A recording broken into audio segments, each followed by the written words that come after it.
Ta'lim yang insya Allah mudah-mudahan beliau mendapatkan balasan dari Allah Subhanahu wa Ta'ala. Amin ya Rabbal alamin. Yang saya hormati kepada Bapak RT 07 yaitu Bapak Setiono dan beserta jajarannya, dan juga yang saya hormati kepada Bapak RW 12 yaitu Bapak Widodo Dimulyo beserta jajarannya. Nah, saya ingin menyampaikan kenapa saya nih serak. Saya ngawal dia terus di Pak RW kemarin ya, sampai begadang-begadang, takut dipanah Pak nih Pak, takut dipanah ya sama musuh, makanya nah nungguin terus, saya dampingin terus karena sahabat-sahabat Nabi itu ya ketika wafatnya itu nggak sakit nggak apa Pak, ya tiba-tiba dibunuh oleh musuh-musuh Allah Subhanahu wa Ta'ala. Dan juga yang saya hormati kepada para ustadz, Ustadz Hartono, Ustadz Martin, Ustadz Hakim, Ustadz Makrus, Ustadz Rohim, dan juga kepada ustadz-ustadz yang lainnya yang tidak saya sebutkan satu persatu nama-namanya, tidak mengurangi rasa takjub saya. Dan juga yang saya hormati kepada warga RT 07 Bapak Teguh ya, dan juga yang saya hormati kepada bapak-bapak semuanya dari RT 1 sampai RT 10 yang tidak saya sebutkan satu persatu nama-namanya, namun tidak mengurangi rasa hormat saya. Dan yang saya hormati dan yang saya cintai kepada para alim ulama, para asatid, para ustadz, para guru, para ustazah, dan juga tokoh masyarakat setempat.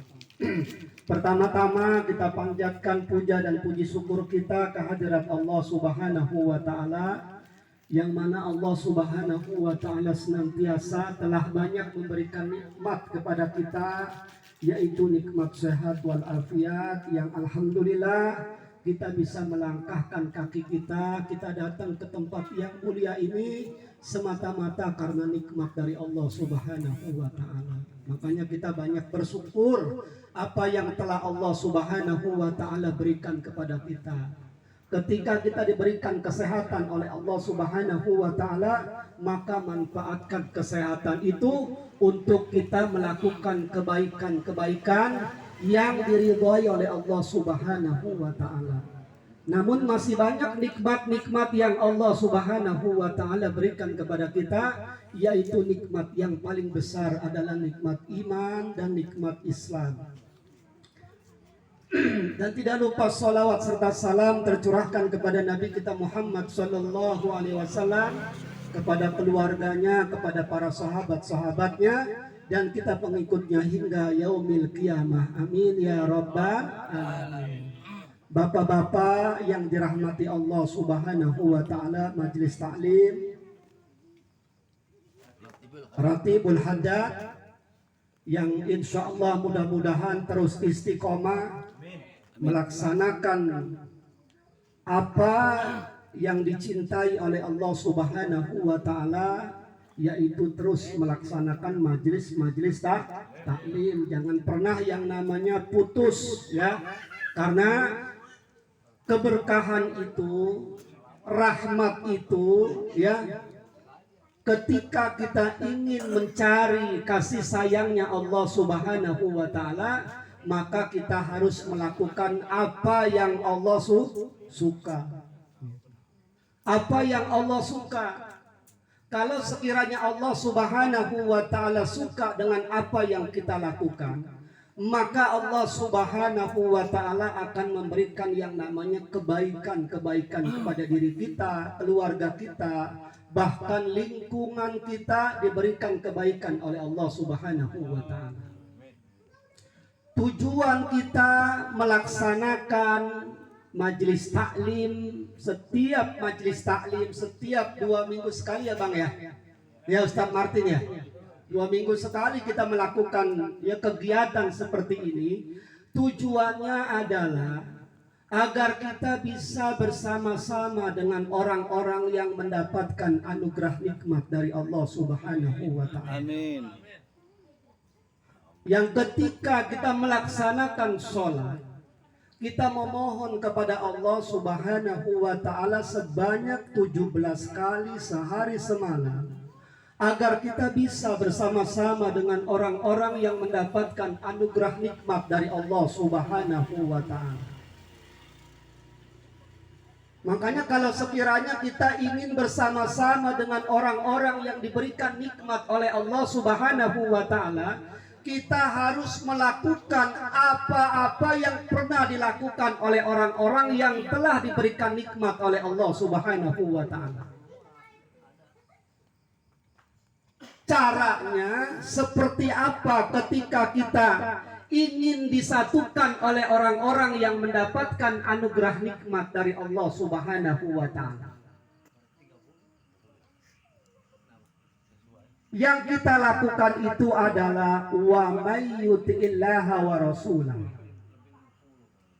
Barang siapa yang taat kepada Allah dan Rasulnya, taat kepada Allah dan Rasulnya, dalam artian apa? Kita tetap istiqomah melaksanakan apa-apa yang dicintai oleh Allah, melaksanakan ketaatan kepada Allah Subhanahu wa taala dengan kita melakukan kegiatan majelis taklim. Di samping kita melaksanakan sholat lima kali sehari.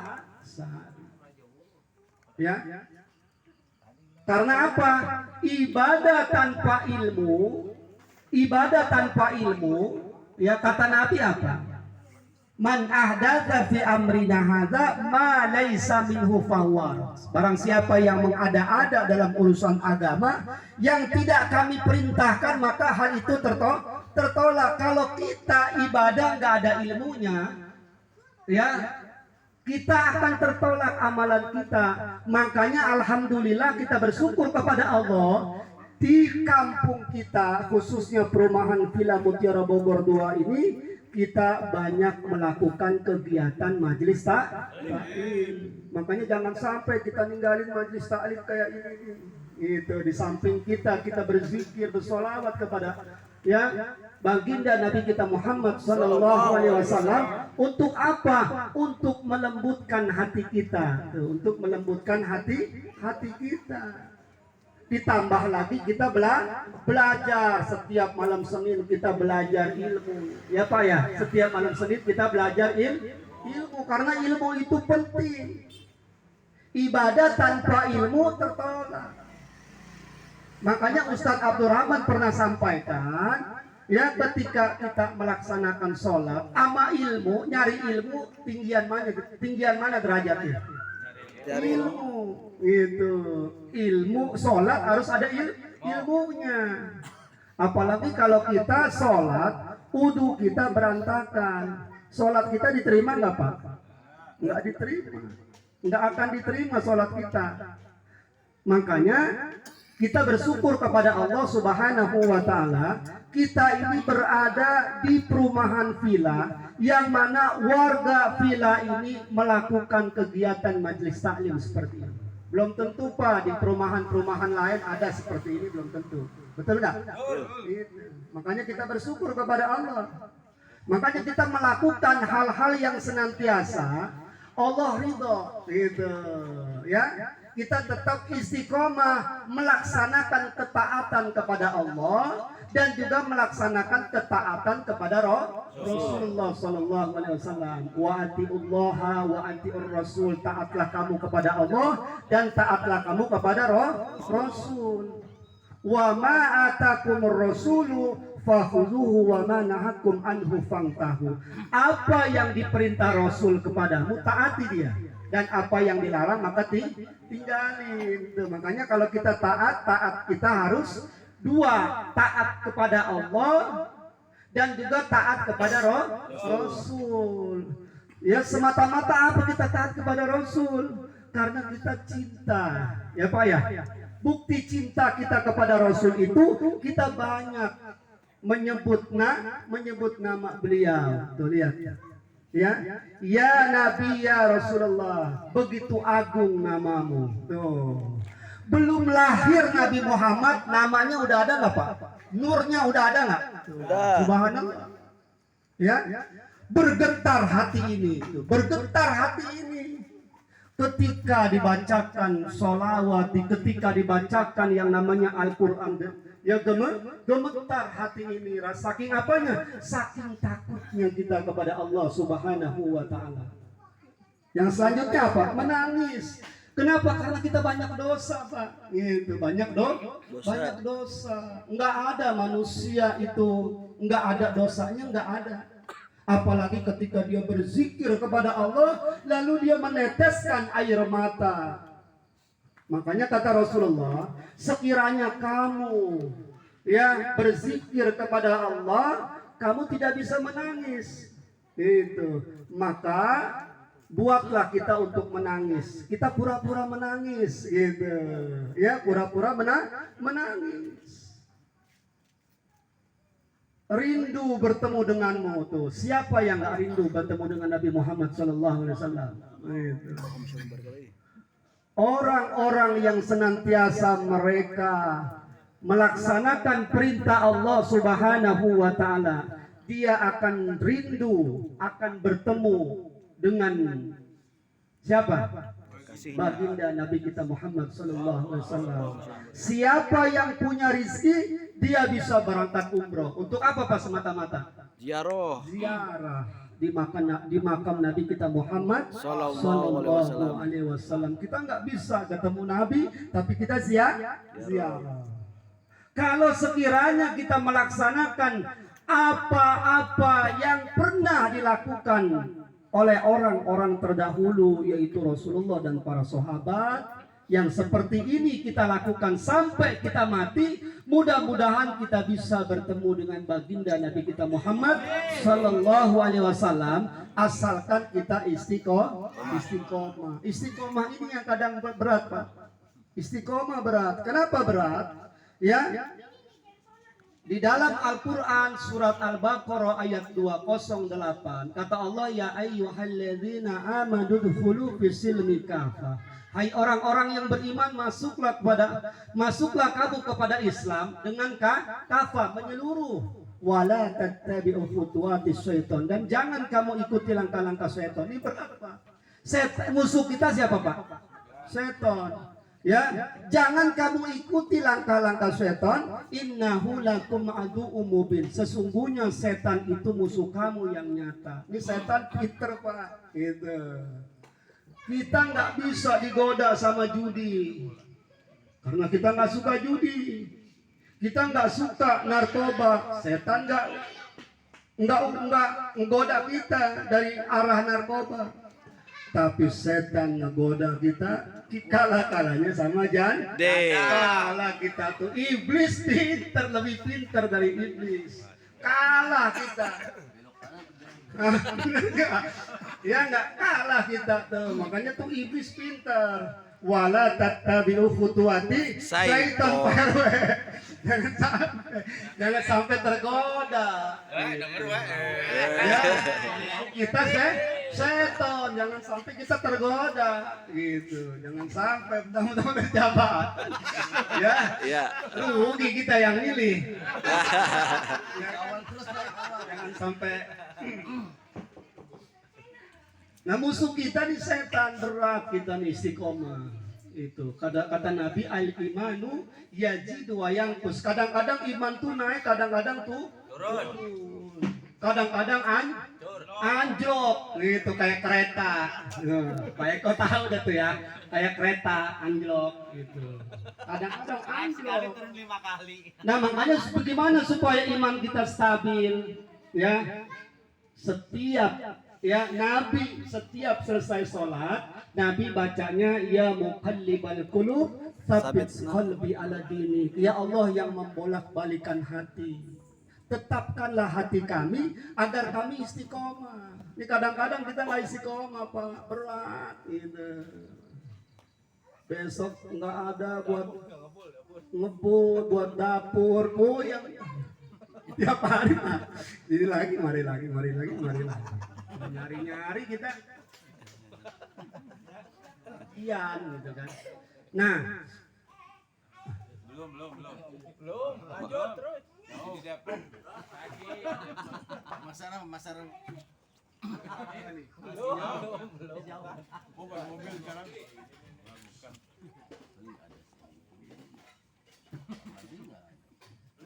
jadi ya, syarat kita akan bersama-sama dengan orang-orang yang mendapatkan anugerah nikmat dari Allah Subhanahu wa taala, syaratnya adalah apa, Pak?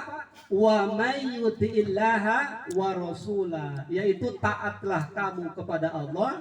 Barang siapa yang taat kepada Allah dan Rasulnya, faulaika ma'alladzina an'amallahu alaihim, mereka akan bersama-sama dengan orang-orang yang mendapatkan nikmat dari Allah. Siapa orang-orang yang dapat nikmat dari Allah, Pak? Orang beriman. Minan nabiyina, para nabi. Ya, para nabi dan para rasul pantas mendapatkan nikmat dari Allah Subhanahu wa taala. Kenapa, Pak? Karena ketika nabi diutus oleh Allah menjadi nabi dan rasul, bukan hanya orang-orang yang bukan saudaranya, yang bukan pamannya dia benci kepada Nabi. Lantaran apa? Lantaran Nabi menyampaikan kalimat la ilaha illallah, menyampaikan kalimat tauhid. Ketika Nabi menyampaikan kalimat tauhid, paman-pamannya benci sama Nabi. Sebelum Nabi diangkat menjadi Nabi dan Rasul, Nabi Muhammad diberikan gelar apa, Pak, oleh orang-orang Yahudi Nasrani? Amin. Orang yang jujur, orangnya dapat dipercaya, disukai banyak orang ketika Nabi belum diangkat menjadi Nabi dan Rasul. Namun ketika Nabi diangkat menjadi Nabi dan Rasul, lalu Nabi itu dakwah menyampaikan kalimat la ilaha illallah. Ya, maknanya apa? La ilaha illallah, la ma'budu illallah, la muta'a illallah. Enggak ada yang namanya ibadah, ya, yang patut diibadahi kecuali hanya kepada Allah. Tidak ada ketaatan kecuali taat hanya kepada Allah. Mereka paman-pamannya Nabi, ketika itu mereka nyembahnya selain daripada Allah. Enggak ada yang namanya ibadah kecuali ibadah hanya kepada Allah Subhanahu wa taala. Dan tidak ada ketaatan kecuali taat hanya kepada Allah. Enggak ada yang namanya taat kepada pembesar-pembesar Quraisy dulu. Itulah apa yang disampaikan oleh Nabi, sampai-sampai Nabi diusir dari kota kelahirannya. Itu diusir karena apa? Karena benci. Itu. Ya, karena Nabi dibenci, bukan hanya dibenci, diteror. Benar nggak, Pak? Nabi diteror, mau dibunuh, diembargo, itu Nabi. Makanya Nabi dan Rasul dia pantas mendapatkan nikmat dari Allah lantaran Nabi dan Rasul itu adalah pejuang tangguh. Ya, Pak, ya, pejuang tangguh. Ulama. Ya, Nabi kan ulama, sahabat-sahabat juga ulama, ya, Pak, ya. Ketika dia menegakkan kebenaran, musuhnya siapa, Pak? Pembesar. Musuhnya pembesar. Itu. Kalau sekiranya dia nggak mau mengikuti aturan pembesar, sampai kapanpun hidupnya nggak bakalan enak. Nabi hidupnya nggak bakalan enak. Nabi aja nggak enak, Pak, hidupnya. Gitu. Kenapa? Karena Nabi menyampaikan risalah Allah, menyampaikan al-haq, menyampaikan kebenaran. Yang Nabi sampaikan itu la ilaha illallah. Kalau orang-orang dulu makna kalimat la ilaha illallah mereka paham, Pak. Gitu. Mereka ngerti. Gitu. Ketika mereka menyampaikan di pasar kayak Abu Dzar Al-Ghifari ketika menyampaikan di pasar kalimat la ilaha illallah, digebukin satu pasar, Pak. Digebukin karena dia paham maknanya apa. Tapi coba di sini nyampein di Pasar Bojong, lah ini nggak digebukin, itu karena nggak maknanya. Ketika penguasa zaman dahulu, orang-orang Quraisy, pembesar Quraisy, ketika kita menyampaikan kalimat itu, mereka ngerti. La ilaha illallah, tidak ada ilah, tidak ada sesembahan yang hak kecuali Allah. Tuh. Mereka nyembahnya kan bukan Allah. Itu. Tidak ada sesembahan yang hak kecuali Allah. Mereka menyembah selain Allah. Mereka benci luar biasa. Makanya pantas para nabi dan juga rasul yang menyampaikan risalah Allah mendapatkan nikmat dari Allah Subhanahu wa taala. Berupa apa, Pak? Berupa jannahnya Allah Subhanahu wa taala. Tuh. Surganya para nabi itu surga Firdaus, surga yang paling besar, surga yang enak itu. Itu pun dibayarnya dengan apa? Dengan harta, dengan jiwa, tenaga, pikiran, fitnahan dan lain sebagainya. Si Fatimah anaknya, Pak, ketika Nabi mau dakwah, ya, Fatimah yang nyisirin Nabi, berangkat dari rumah, Nabi berpakaian serba bersih, rambutnya disisir rapi. Ketika pulang dari dakwah, kalau sekarang enak, Pak, pulang ceramah, besek 2 amplop. Sekarang, iya, besek 2 amplop tuh sekarang. Dulu Nabi ketika dakwah pulangnya compang-camping, Pak. Nabi itu, ketika Nabi dakwah, ya, di suatu tempat, itu nggak disambut. Kalau sekarang disambut, Pak. Telepon, udah sampai mana nih? Udah sampai mana? Gitu. Nabi nggak begitu. Itulah dai,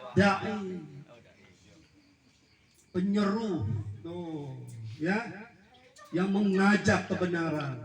Itu. Bedanya dulu sama sekarang, makanya sekarang ini udah enak nih sekarang. Gitu. Kalau dulu Nabi dan para sahabat ketika dakwah belum tentu diterima. Ketika dia menyampaikan agama di suatu tempat, di suatu kampung, belum tentu diterima. Gitu. Makanya Nabi ketika pulang dakwah bajunya kotor, ya, kotoran manusia, entah itu yang namanya buah-buahan busuk, apa semuanya ada di badan Nabi. Bahkan rambutnya yang tadinya rapi disisir sama Fatimah anaknya, ketika pulang compang-camping. Makanya pantas Nabi mendapatkan balasan dari Allah Subhanahu wa taala. Nah, yang kedua, orang-orang yang mendapatkan nikmat dari Allah adalah wasidikin. Orang-orang yang membenarkan perkataan dan perbuatan seorang rasul. Penghulu orang-orang yang mendapatkan gelar asyidik yaitu Abu Bakar radhiyallahu anhu. Benar nggak, Pak? Ya Abu Bakar. Kenapa Abu Bakar diberikan gelar asyidik? Ketika ada peristiwa Isra Mi'raj, kalau kita ada di zaman Nabi kita nggak percaya, Pak. Benar nggak? Belum tentu kita beriman sama Nabi. Sekarang aja kita bisa beriman sama Nabi lantaran banyak ustadz, kiai, habib yang sudah menyampaikan tentang Isra wal Mi'raj. Kalau kita berada di zaman Nabi ketika itu, belum tentu kita beriman kepada Nabi. Kenapa? Ketika ada peristiwa itu, Abu Jahal keliling nyari sahabat, Pak. Keliling nyari sahabat, tujuannya itu untuk melemahkan iman para sahabat. Nggak mungkin dari Al-Masjidil Haram ila Al-Masjidil Aqsa, bahkan sampai ke langit 7 itu semalaman. Nggak mungkin. Jarak antara Masjidil Haram ila Masjidil Aqsa itu lama jaraknya, Pak. Apalagi jalan kaki, apalagi naik kuda, lama jaraknya, bisa berbulan-bulan. Apalagi sampai ke langit ke-7. Itu cuma semalaman, nggak mungkin kalau menurut pakai logika, nggak mungkin. Nah, ketika ada peristiwa itu, Abu Jahal itu nyari sahabat supaya nih sahabat lemah imannya.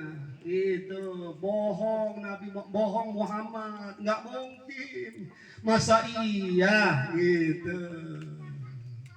Ketemulah Abu Bakar. Abu Bakar ketemu di jalanan nih sama Abu Jahal. Apa kata Abu Jahal? Wahai Abu Bakar, apakah engkau percaya ada orang yang mengatakan dari Al-Masjidil Haram ila Al-Masjidil Aqsa bahkan sampai ke langit 7 itu semalaman? Abu Bakar nanya, siapa yang ngomong? Sahabat ente. Siapa sahabat aneh? Muhammad. Lebih dari itu saya percaya. Kenapa Abu Bakar percaya? Padahal Abu Bakar nggak pernah melihat Nabi Muhammad diisrakan oleh Allah Subhanahu wa Ta'ala. Diisra, mi'rajkan oleh Allah Subhanahu wa Ta'ala. Karena perkataan Nabi ini in huwa ila wahyu yuha. Perkataan Nabi ini wahyu. Nabi nggak pernah Pak yang namanya bicara itu kalau bukan wahyu. Itu. Nabi pernah ditanya sama anaknya apa namanya sahabat Sa'labah. Anaknya Sa'labah nikah. Suaminya yang namanya di Arab kadang-kadang ya bahasanya itu bahasa bercanda. Apa? Kalimat jihar. Punggungmu bagaikan punggung ibuku. Itu suaminya suka ngomong sama istrinya itu, punggungmu bagaikan punggung ibuku. Nah, perkataan ini bagaimana menurut hukum Islam? Ada nggak sih itu? Ya, anaknya Sa'labah ini kepengen nanya sama Nabi, hukum jihar itu bagaimana? Ada nggak menurut Islam? Nah, ketika anaknya Sa'labah datang ke rumah Nabi, lalu Nabi ditanya tentang hukum itu. Karena belum turun ayat, Nabi bilang, kamu pulang dulu. Kalau andai kata turun wahyu, baru aku sampaikan.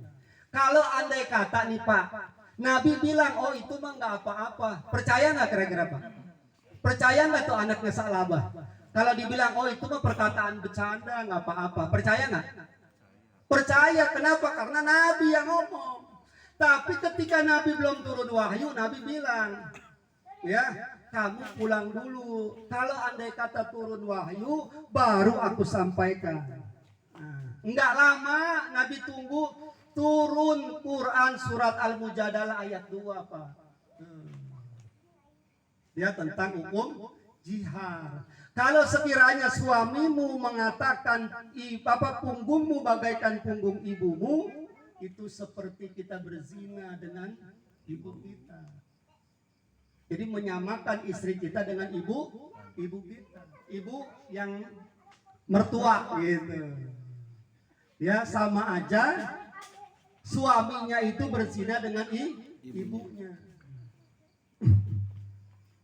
Makanya apa yang disampaikan sama Nabi itu wahyu. Makanya Abu Bakar dapat mendapatkan gelar Asyiddiq gitu.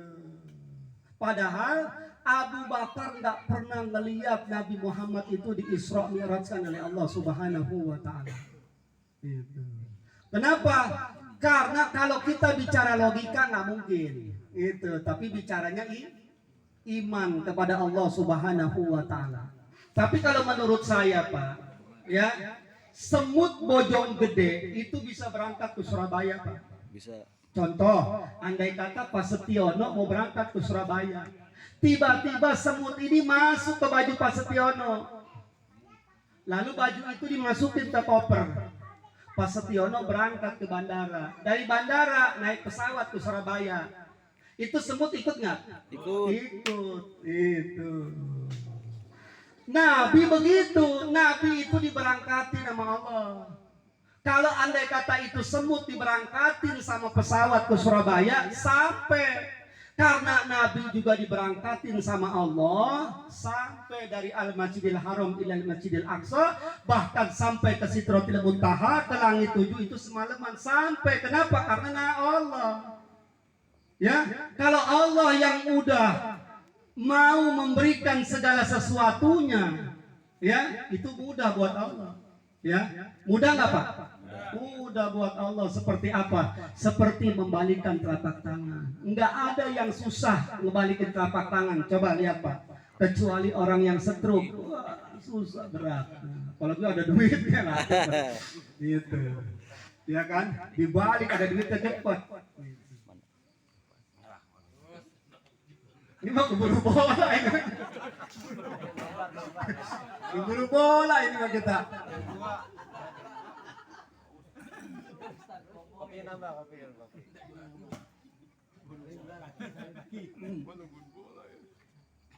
Keburu bola ini mah.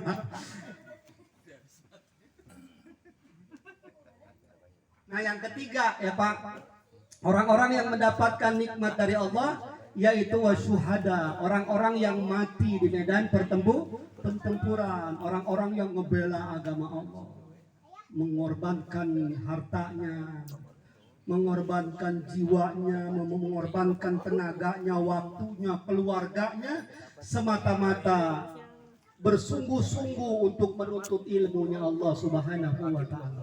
Jihad itu jangan selalu diartikan perang, Pak. Kita ngaji kemana kita ngaji nih? Misalkan kita ngaji ke atas ke puncak, tiba-tiba di perjalanan kita tabrakan, itu jihad fisabilillah. Ya, jihad fisabilillah. Kenapa? Karena ketika di perjalanan itu kita niatnya untuk menuntut ilmu. Makanya orang-orang yang mendapatkan nikmat dari Allah Subhanahu wa taala adalah orang-orang yang gugur di jalan Allah Subhanahu wa taala. Yang keempat adalah wassalihin, orang-orang yang saleh. Ya, orang-orang yang senantiasa melaksanakan perintah-perintah Allah Subhanahu wa taala. Makanya kalau kita nih Pak, kalau kita di lingkungan udah soleh nih Pak nih, ya, maka kita jadikan semua apa yang ada di sini juga soleh nih kayak begini nih Pak nih. Jadi bukan pribadi kita, bukan keluarga kita, bukan kelompok kita aja yang soleh. Harusnya semua warga Villa Mutiara Bogor 2 menjadi soleh lantaran adanya kegiatan seperti ini. Ini kan tujuannya kita mengajak ya Pak ya. Ketika kita udah taat kepada Allah, mau melaksanakan perintah Allah, ada panggilan Allah, kita sholat, kita datang sholat. Ya Pak ya. Itu. Ketika ada pengajian, kita datang di pengajian. Nah ketika kita sudah menjadi orang soleh dan kita udah punya ilmu, maka kewajiban kita mengajak supaya orang menjadi soleh. Jangan soleh buat diri kita doang, ya, keluarga kita, gitu. Padahal kita tahu, padahal kita ngerti agama, tapi kita kebanyakan di rumah, gitu. Ya, nggak dakwah. Kita yang lebih dulu dimasukin ke neraka Pak. Ya, orang-orang yang ketika dia punya ilmu, dia nggak dakwah, sholat aja. Makanya ada Pak cerita, ketika Allah mengutus malaikat untuk menghancurkan suatu negeri.